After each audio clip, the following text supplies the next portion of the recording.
नमस्कार दोस्तों and welcome back to my channel जहां आपको मिलता है सिर्फ और सिर्फ एंटरटेनमेंट। और आज मैं लाया हूं मून नाइट का 20th इशू। तो यार वीडियो पे नए हो तो वीडियो को लाइक कर देना और चैनल को सब्सक्राइब कर देना। और साथ ही मेरे चैनल पर ज्वाइन बटन स्टार्ट हो गया है तो आप वहां से भी ज्वाइन कर सकते हो।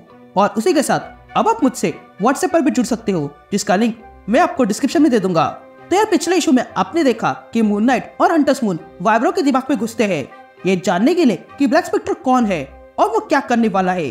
लेकिन तभी मून नाइट जान जाता है कि ब्लैक स्पेक्टर सार्नेक की म्यूजिक से पूरे मैनहट्टन को खत्म करने वाला है और इसलिए मून नाइट और हंटर्स मून ब्लैक स्पेक्टर को मारने निकलते हैं। तो अब आगे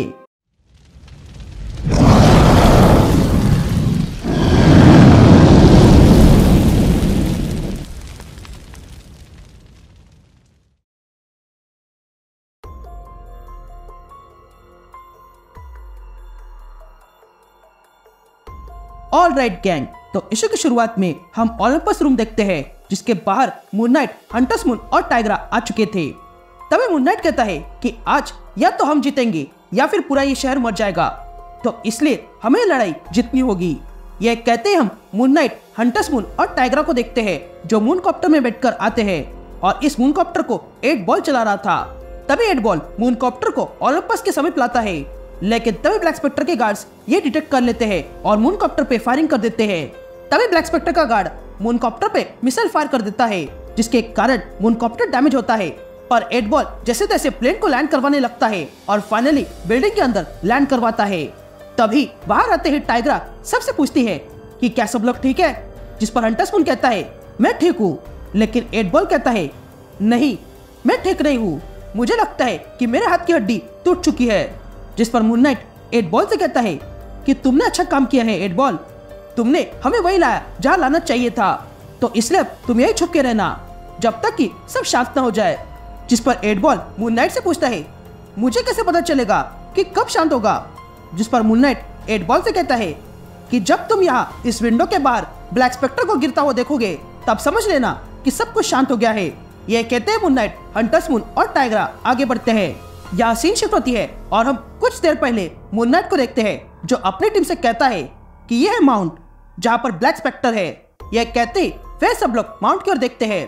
तभी आगे मून नाइट कहता है कि सोल्जर को पहले ही मैंने माउंट पर ध्यान रखने को कहा था और सोल्जर ने मुझे बताया कि ब्लैक स्पेक्टर ने इस माउंट पे बहुत सारे गार्ड्स रखे हैं जिनसे अगर लड़ने गए तो सुबह हो जाएगी और हमारे पास बस रात का टाइम है, इसलिए हमें तुरंत ब्लैक स्पेक्टर को ढूंढना होगा और उसे मारना होगा। फिर उसके बाद वो जो कुछ भी कर रहा था उसे हम बॉम्ब से उड़ा देंगे। 8 बॉल तुम ये बॉम्ब लाओगे और मैं और हंटर्स मून ब्लैक स्पेक्टर को मारने जाएंगे। जिस पर टाइग्रा पूछती है मैं क्या करूंगी, जिस पर मून नाइट सोचने लगता है। तभी टाइग्रा मून नाइट से कहती है कि मैं वैम्पायर नहीं हूँ और ना ही फीस्ट हूँ और ना ही मैं सार्नेक के साउंड से इम्यून हूँ, इसलिए मैं जानती हूँ कि तुम मुझे नहीं ले जाने वाले हो, लेकिन मैं टाइग्रा हूँ और मेरा काम शिकार करना है और मैं उसे छुप नहीं सकती हूँ, इसलिए मैं तुम्हारे साथ आ रही हूँ। अब कहानी प्रेजेंट में आती है और हम मून नाइट, टाइग्रा और हंटर्स मून को देखते हैं जो देखते हैं कि उनके सामने सार्नेक खड़ा था। तभी सार्नेक को देखकर मून नाइट कहता है सार्नेक मैंने कहा था कि हम जल्दी मिलेंगे। जिस पर सार्नेक कहता है हाँ मैं भी इस समय की प्रतीक्षा कर रहा था। यह कहते सार्नेक अपने गार्ड्स को मून नाइट पर हमला करने के लिए कहता है और तब वे सारे गार्ड्स एक साथ मून नाइट पर अटैक कर देते हैं।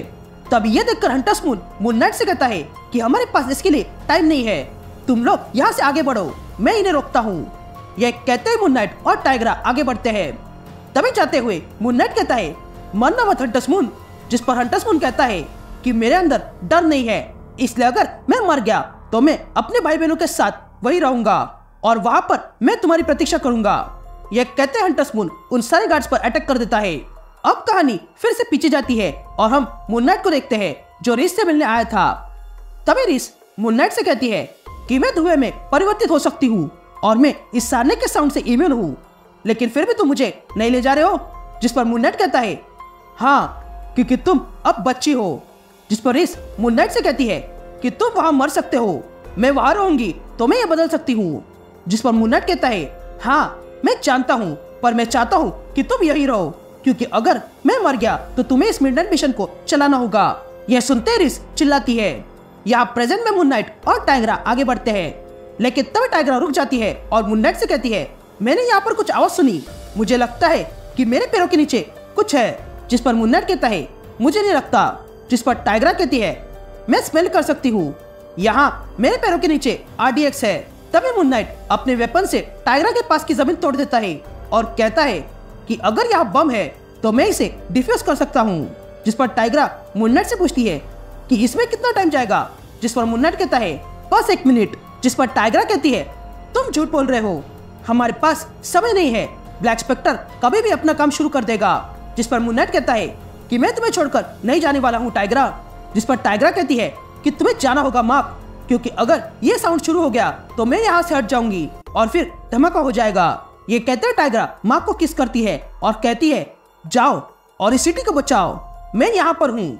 यह सुनते ही मून नाइट आगे बढ़ता है और कहता है मैं वापस आऊंगा। यहाँ मून नाइट सीढ़ियों से भागते हुए आ रहा था, लेकिन तभी बीच में ही ब्लैक स्पेक्टर के गार्ड्स उसे रोक लेते हैं। इसलिए ना चाहते हुए भी मून नाइट को उससे लड़ना पड़ता है और तब मून नाइट एक एक करके उन सारे गार्ड्स को मार गिराता है। लेकिन इस चक्कर में मून नाइट घायल हो चुका था। यहाँ हम ज़ोडिएक को देखते हैं जो ब्लैक स्पेक्टर से कहता है कि मैंने तुमसे कहा था कि तुम चाहे कितना भी प्लान बना लो, तुम मून नाइट को नहीं रोक सकते हो। जिस पर ब्लैक स्पेक्टर ज़ोडिएक से कहता है कि मेरा प्लान काम कर रहा है, यह मून नाइट कभी मुझे रोक नहीं सकता है।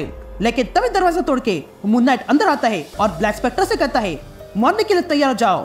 तभी हम मून नाइट को देखते हैं जो बहुत ही घायल हो चुका था।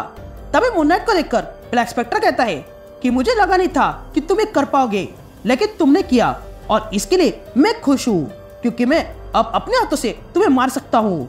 आज रात हम दोनों में से कोई एक मरेगा और अगर वो तुम हो तो मैं तुम्हारे साथ इस सिटी को भी खत्म कर दूंगा। ये सुनते ही मून नाइट ब्लैक स्पेक्टर पे अटैक कर देता है। यहाँ हम ज़ोडिएक को देखते हैं जो मिडनाइट मिशन के बाहर आ चुका था। तभी मिडनाइट मिशन को देखकर ज़ोडिएक कहता है कि मैं यहाँ बहुत समय बाद आया हूँ, लेकिन अब भी मुझे एक घर जैसा फील होता है। एट दैट्स इट, ये इशू यही कंटिन्यू होता है।